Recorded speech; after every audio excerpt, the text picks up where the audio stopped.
Helo. Y chroeso yma I pawb heddiw, myfyrwyr aidolaeth cynnoedd yma I Brifysgol Wrexham. Enw I yw Aled Davies, a dwi'n gweithio yma yn y Brifysgol Wrexham fel uwchwyneddwr o fewn tîm cenhedlaeth ddynysig. Yma, da ni'n gweithio'n fewnol o fewn y Brifysgol ac allanol yn y gymuned o gwmpas Wrexham ac ar hyd Gogledd Cymru hefyd.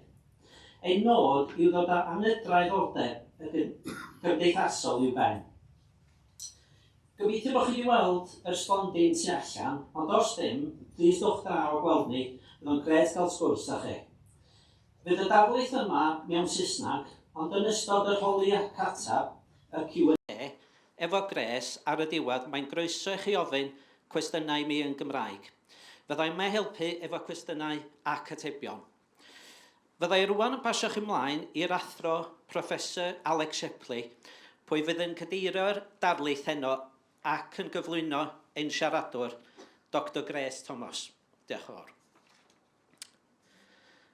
Hello and welcome to staff, students and members of the public here to Wrexham University. My name is Aled Davies and I work here at the university as a senior administrator within the civic mission team. We work internally within the university and externally in communities in Wrexham and across North Wales, with the ultimate aim to end social inequality. If you've not already visited our stand in the front, please do so. We'd love to chat with you. This lecture will be conducted in English. However, during the Q&A, there will be options for Welsh speakers to ask questions in Welsh. I will now hand you over to Professor Alex Shipley, who will chair tonight's lecture and introduce our speaker, Dr. Grace Thomas. Thank you very much. Diolch yn fawr iawn, Aled. Croeso pawb. Welcome staff, students and members of the public to Wrexham University. As you already know, my name's Alex Shepley. I'm a professor in the Faculty of Arts, Computing and Engineering. I based myself in the Wrexham School of Art because that's my background, and I'm an Associate Dean for Research as well in the faculty. So this is, I think, the third one, or the second or third one of an annual programme of lectures, the next one being February the 4th. So the lectures are really about one way of engaging with our public and disseminating the research that comes out of the different academic and professional services departments within the university, to let the public know about the kind of work that we're doing and how it might relate to them in their worlds. So it's a real pleasure to be introducing this one. But before I get into that, just a bit of housekeeping. We're not expecting a fire alarm, so in the event of a fire alarm, please make your way to the nearest fire exit, and members of the research office will escort everyone to the assembly point 8, which is in the car park. And the fire exits are, I won't do the flight, the cabin crew, but they're back there on the side. So I want to introduce Grace now. Grace is a Senior Research Fellow in Arts Engagement at Wrexham University, and she's Artistic Director of Word for Word Arts. Her PhD focused on the intersection of the Me Too movement and verbatim theatre, which led to a socially minded theatre methodology within her final doctoral thesis. She's experienced in leading arts engagement projects on invisible disabilities, community trauma and social mobility. The current research centres on accessibility in the arts for disabled people and using creative methods and practices to promote social justice. She draws on forums with disabled arts groups in Wrexham held early in 2025. She shares local disabled people's experiences, perspectives and barriers to engaging with the arts, using creative techniques to challenge assumptions about disability and explore what true inclusivity in the arts actually means. Her work highlights the benefits of accessibility for communities and the arts sector, encouraging the public to rethink preconceived ideas. So I'd like to welcome Grace to start her lecture. Thank you very much. Thank you. Sorry. Hello everyone, thank you so much for coming. Can everyone hear me okay? Brill, thank you so much. Well, I was going to introduce myself, but Alex just done an excellent job of that. But I am Dr. Grace Thomas. Thank you so much for coming to Access All Areas, Disability in the Arts, exploring accessibility to the arts for disabled people in Wrexham. So, as Alex has just beautifully explained, these are some of my areas of research, particularly community engagement, inclusion, health and trauma, always using various art disciplines, which can really vary depending on the project. Now, before I start, just a small caveat. All the terminology used this evening, such as disabled person, is through advisement from Disability Wales. There's a lot of discussion about the right wording for some things. We were lucky in February to host the Learned Society of Wales's expert forum on disability in Wales. Disability Wales gave a fantastic presentation, and their kind of advice, their presentation on correct wording is what this is based on, just as a caveat. So this evening, what we're going to be talking about. So we're going to look at defining accessibility, what we mean by that word, and then the social model of disability, reframing how we look at disability and health inequalities, what preconceived notions we might have about disability. And then I'm going to share some of the research that I've been doing locally from recent forums in the community with disabled people talking about arts accessibility. Then share some plans for the future and what the next steps are. Then hopefully we'll have time for a Q&A if I stick to time. Jane's got her 5-minute sign ready for me. Brill. So before the talk started, while you were all hopefully enjoying the free food, which is lovely, we gave you a piece of paper to write down what you think of in terms of accessibility. What does that word mean? It wasn't a test. Nobody's going to get in trouble if they've got it wrong. Actually, it's more useful for me, just in terms of my research, to see what people's perspectives are. Do I have, where's my box? Lovely. So we're going to have a look at some of them. Probably not all of them. Like I'm doing a raffle. Right.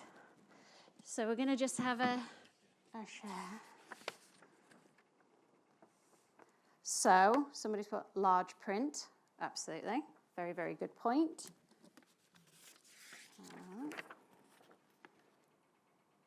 Freedom to access buildings and systems. Great. These are all very good answers. You all get a star. Someone has received a large grant to employ a consultant to advise a disabled person what adapters they need. Very varied responses. I love this. Wheelchairs, ramps, difficulties, and disappointment. Right, so very varied. I'm going to look forward to reading all of these before we get rid of them. But it does show varied kind of answers in terms of logistics, and then there's some emotion in there as well. Still working. Mike's still.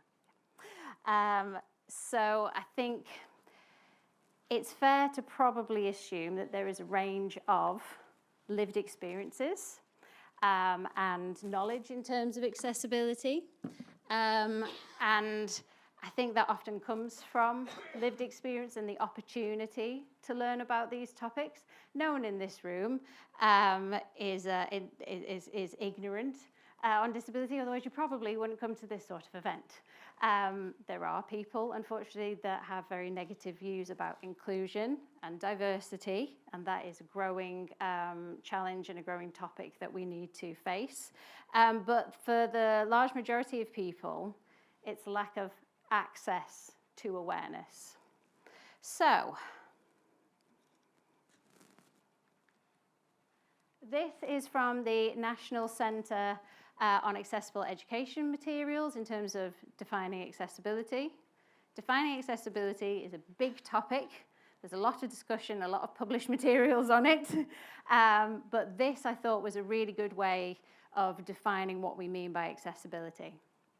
So, if something is accessible, a person with a disability can acquire the same information, engage in the same interactions, enjoy the same services in an equally effective, equally integrated manner with substantially equivalent ease of use as a person without a disability. And what a key thing is that I feel accessibility isn't a sliding scale, it's a binary. If it's not completely accessible, it's not accessible at all. So, this definition leads me to one thing we're going to talk about today, which is the social model of disability. Has anyone in here heard of this? I know you have. You're cheating. So this is not a new concept, but it is one that's becoming more and more popular. It's being used by a lot of disability charities, Disability Wales included, Disability Arts Cymru, and it's very much about challenging the historically used medical model of disability and how we think about disability. So, I'm just going to have a sip. The medical model is very much focused on rehabilitation. So it's seeing health conditions, impairments as a problem that need to be fixed. That disability is ultimately a disadvantage. And this can lead to a lot of internalized negative thoughts about yourself if you have a disability. It can lead to microaggressions from people around you. And that is something that we're trying to change with this social model. So the social model of disability sees that the label of disability is imposed on individuals because of society.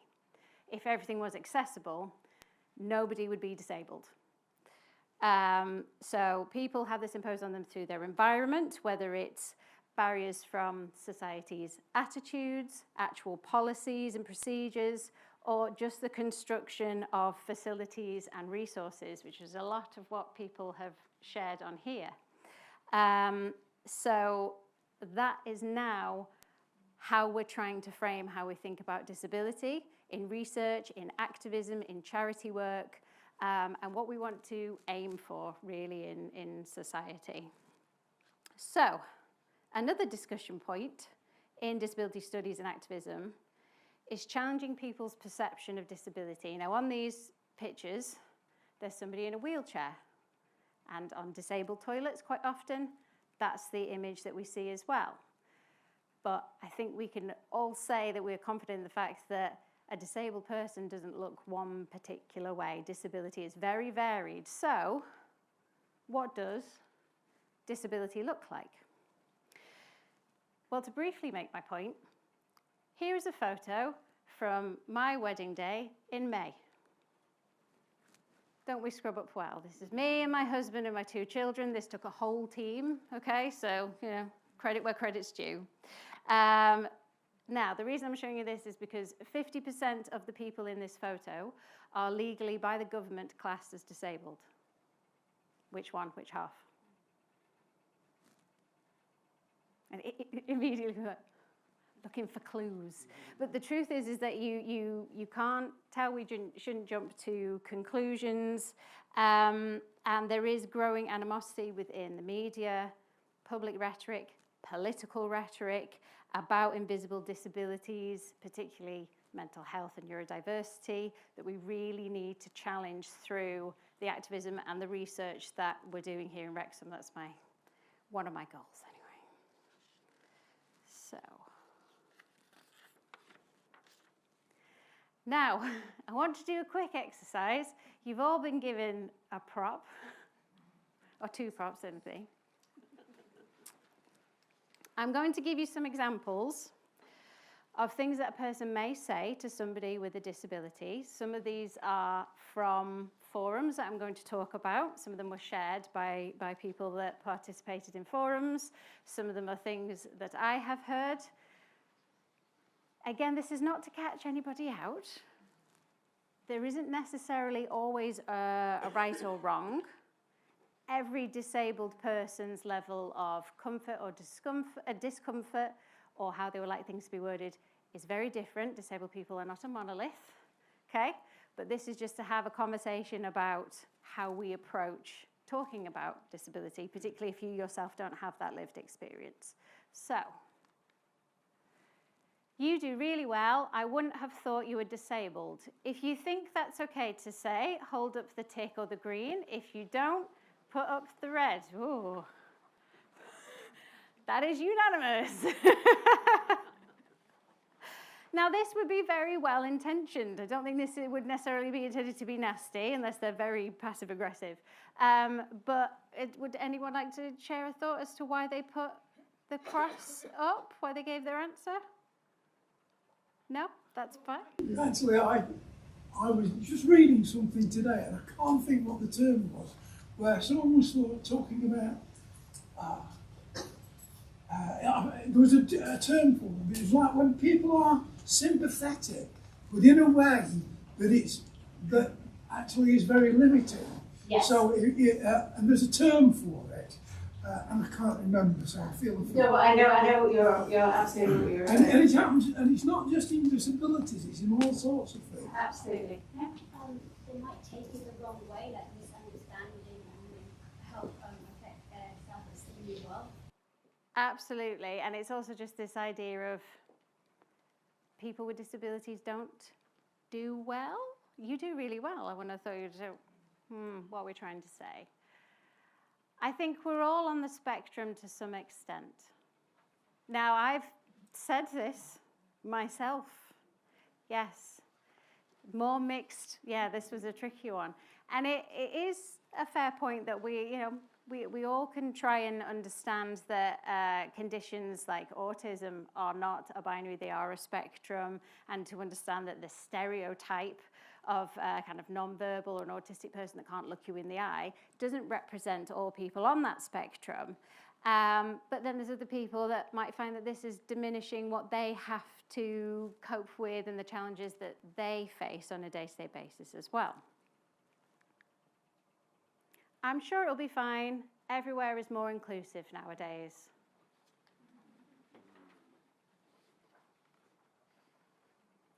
Oh, he's not sure. Oh, he doesn't know. I'm not trying to trick you. So everyone's, okay, so again, arguably in comparison to generations past, it is more inclusive.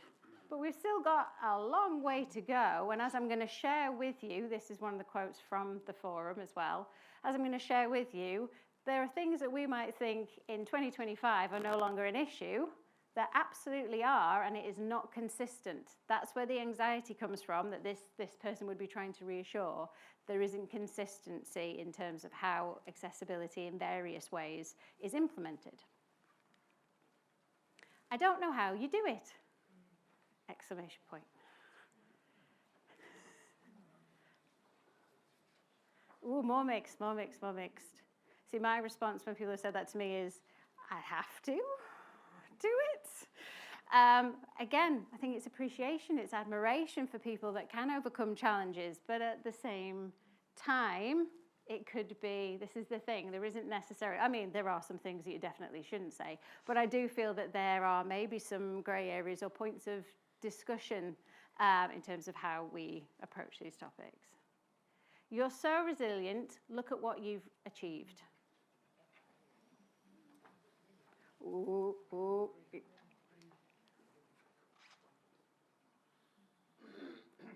That's really interesting. So I have had this said to me, and I did have a little cry.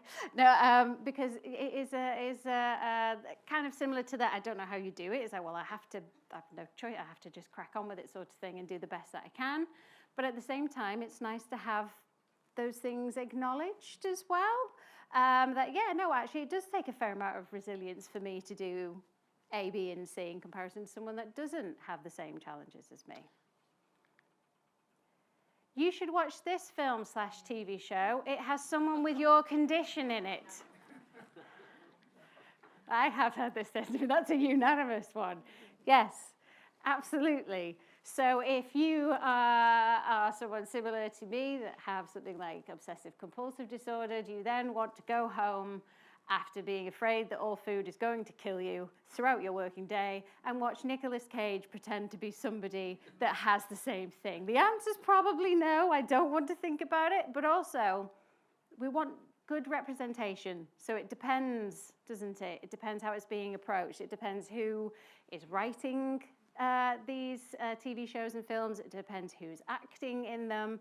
For me personally, I don't know if anyone knows the TV show Monk, but I just like to say obsessive compulsive does not mean you want everything in a Ziploc bag. Okay, it's for some people, but it's a lot more complicated. So somebody might watch something and go, I really relate to that. I really see myself reflected in that. And other people might see that as a harmful stereotype. So who's round the creative table when these things are being conceived, produced, written, filmed, cast, etc.? My personal favorite. Have you tried yoga? Or have you tried B Propolis? Have you tried taking this vitamin or this supplement? What do we think? That was an easy one. So again, I think the intention there is really, really good. But if you ask me to do yoga, you're going to be calling an ambulance after the first 5 minutes. Nobody wants that. And often people genuinely want to help. Maybe they don't know what to say. They want to be supportive. So they kind of try and offer something to you as if you'd never been into a Holland and Barrett before in your life, or considered looking up a Pilates class or a yoga class or that kind of stuff. So this may seem, because it is, a difficult area to navigate. And I don't think that many people are expecting everybody to never get it wrong. The issue is when accessibility and inclusion becomes an afterthought, and that actually it's okay to have those conversations and say, well, how would you want me to word things, or how can I support you, or to go, oh, how I worded that wasn't, what issue is there with how I worded that? Like, what's your perspective on what I just said? And rather than feel kind of uncomfortable and not know what to say. So now we're going to talk specifically about the research that I've been undertaking here. And I'll explain kind of the starting point of where that came from. You can all put your props away. Thank you so much for taking part. You all did very well. So the origins of the projects that I've been working on was a report published in November 2021 by On the Move that was commissioned by the British Council. And the report was entitled Time to Act, and it focused on arts engagement for disabled people in Europe, so very broad. And the report evidences a lack of accessibility in the arts for disabled individuals and a lack of confidence in the arts from those who participated, from disabled people. For example, there was a lot. It's a big report. If you're interested, they've also done an update as well, but there's a lot to read that's interesting. But just as an example for time, 48% of participants in the research were not very / at all confident in the accessibility of artistic programs for disabled people. 87% of arts venues and events who participated in the studies did not provide accessible marketing materials, and only 12% offered an accessible booking process. 12%. It's one of those things that I know is a bad situation needs improving, but then I see 12% and it's worse than I anticipated. So that's even just finding out about an event, a show, a creative opportunity, and then actually just being able to book yourself onto it and purchase a ticket. Immediately, we have a barrier. So this report led me to ask,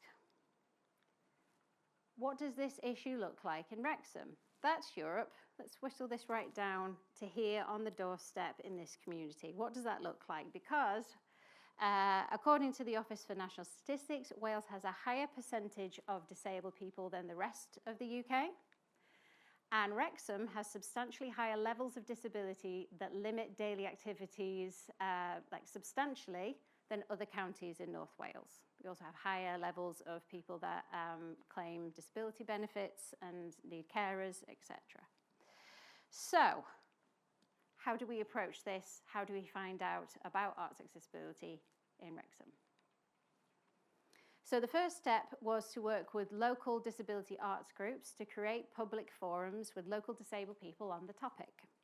I'm going to share some of the findings from those forums. We held 6 public forums on arts and disability earlier in the year.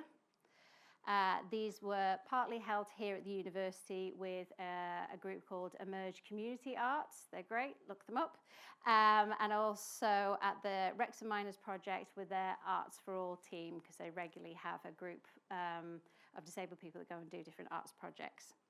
The aim was to find out what barriers there are to access the arts, whether that's practically, socially, or economically for disabled people in the area, and also to find out what their aspirations were involving the arts. What things would they like to achieve, would they like to see? Not just talk about the negative, but like what do we want to achieve and make happen? Economically, there was a great deal of anxiety about the upcoming changes to disability benefits and cuts to carers' hours. And I suspected that would be the case because it had just been announced before the first forum. But there was a lot that was said, but I'll give you some key talking points.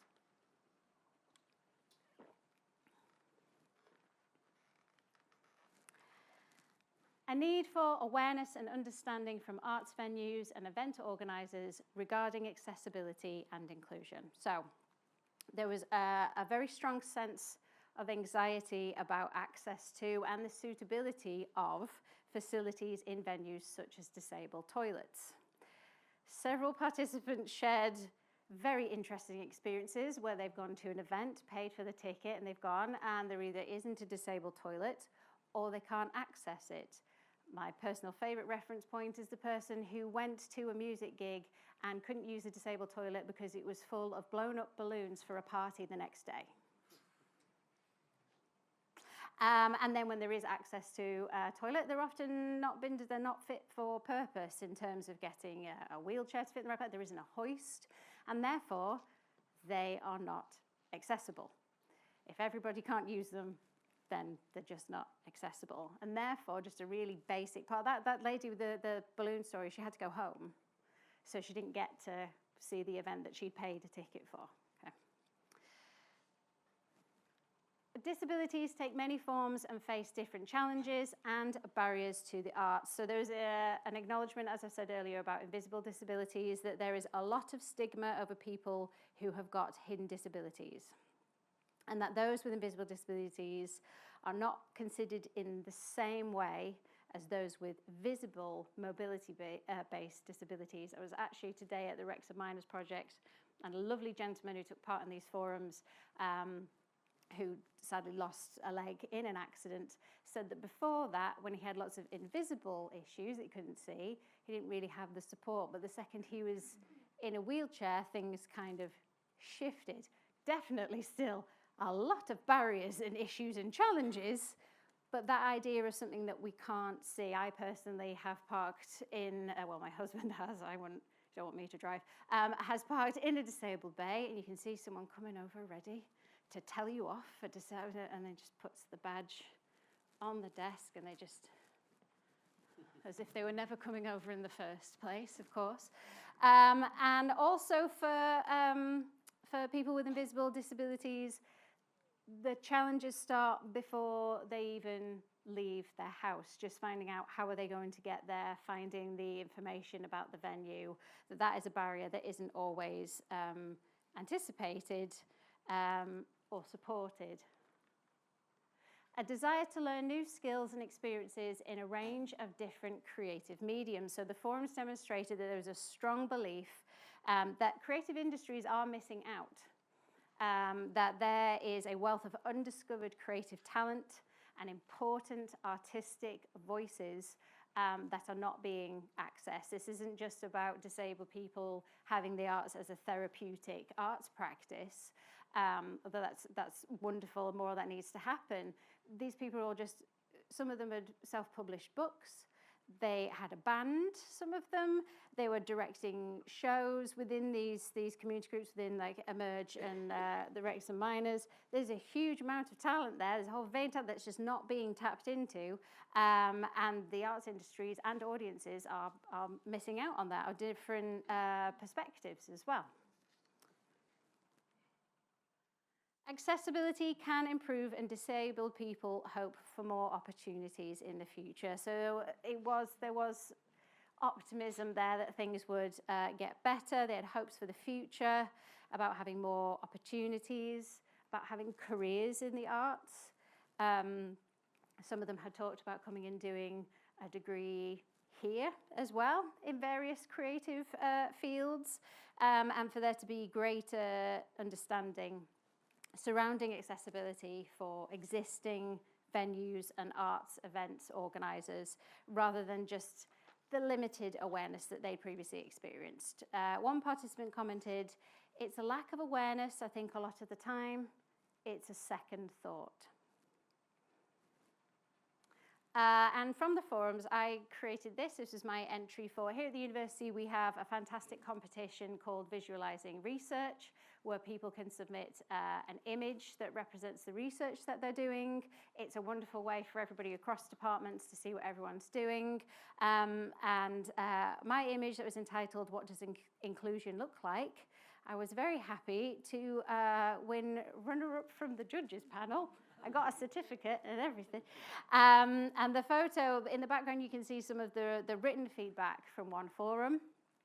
And then this is two of my daughter's dolls that she loves. And these dolls have been bought by family friends with really good intentions, with the knowledge that myself and my son have mobility-based disabilities. But following the forums, I questioned how these dolls can be viewed regarding representation and inclusion. It's very easy to be cynical about a large corporate brand like Mattel, using disabled people as a marketing ploy. But at the same time, I can't deny that if I was a young child that was disabled, in a wheelchair, had a prosthetic limb, that this wouldn't mean something to me as well. So it's a really complicated, interesting discussion. So what's next? So we're now developing, funding pending, if you know anyone rich and generous, please send me an email, a program of arts opportunities that are going to include creative storytelling workshops on disability and disabled people's stories. We're going to use forum theatre and interactions with nature to share those experiences. Crafting and sculpture making workshops for those with invisible disabilities, and painting and drawing workshops for carers, including young carers, aged 14 plus, which was another thing that came out in the forums as well, about the impact on carers that isn't always considered. So all these workshops are going to lead to either a public showing or a touring exhibition within local spaces, so that we can both share the creative talent that these people have, and also share their lived experience and their opinions for all of the participants. And it's been developed through that consultation with the forums, with the community groups, with disabled artists, as well as working with North East Wales Mind. And they are going to be delivered by the community groups that I've mentioned already, and some disabled artists as well, which also gives them an opportunity to develop their practice within the community. So, following that, we're going to have an extensive evaluation. We're going to get all the feedback from collaborators, from the public, tell me what we did right, tell me what we did wrong. And the aim is for this to lead to a creation of a manifesto to present to local policymakers, arts organisations and events venues to promote and to shape cultural agendas and strategies in the future. Not in an accusatory way, not in a you haven't done this properly way, but in a these are some things that you may not have realised or considered or known how to integrate into your day-to-day arts practice or running of your event or your venue, etc., etc. So, what can you do after today? What is this lecture's call to action? Well, the first thing that we can all do is reflect on our conscious or subconscious biases and assumptions. Where are the holes in our knowledge and our understanding on this topic? There's nothing wrong with admitting that we don't know something or we need to find out more or something's more complicated than we anticipated. Challenge others. Now, I don't mean have a fight over Christmas dinner. It's easy for people to be misinformed about things like disability benefits, invisible disabilities, neurodiverse conditions, etc., especially with a lot of the conversation points that we're seeing in the media that I mentioned previously. But don't be afraid to politely, emphasis on politely, please don't fall out with anyone, but firmly inform friends and family members around you that they might have holes in their understanding too. And I know that every time I turn on the TV or go on the internet, I see people saying things on this topic that are just categorically not accurate at all. So we can point those things out and have a productive conversation where everybody still likes each other by the end of it, please. And can you give your time? So a lot of the time, local charities and community groups are looking for volunteers and resources. So you may be short on time, you may not be able to help in that way, but do you have an old laptop that you're going to chuck out that's just sat in a cupboard? Do you have some art supplies or some other resources that are just sat there and you don't know what to do with?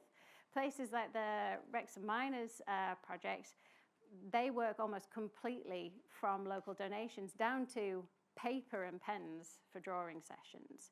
So nothing is going to be kind of rejected or not going to help. So those are the sort of things that you can do. How are we for time? Are we spot on? Yeah, so you've got 5 minutes. Perfect. So thank you all for coming and taking part. We've got some time now for questions if anyone has any, and also the QR code is for feedback if anyone wants to, but we've also got it in a paper format as well. Just outside on Yes. the if anybody wants Yes, so if anyone would rather have that rather than on the screen, then feel free to get one.